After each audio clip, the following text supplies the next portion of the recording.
This is going to be an interesting one because the top tower for the front shock here, go ahead and move that for me, Joel. It is broken. The actual weld broke, so that is, I think, considered part of the frame. So I think we're going to have to weld it.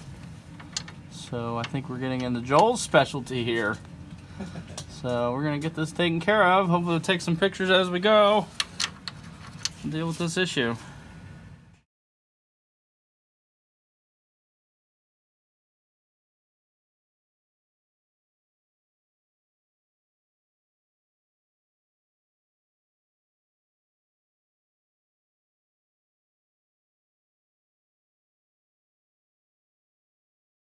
Alright, here we are, all finished with the razor. There's the bracket we made. Welds aren't too pretty holding it in, but they should hold. That's what it looks like now.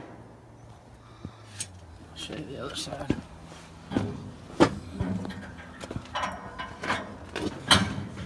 There it is. Sprayed a little paint up there, try to get the bare metal. It doesn't rust. Everything welds aren't real pretty right there, but should hold it. I don't want to weld it too well because if it ever breaks, you want to be able to take it back out.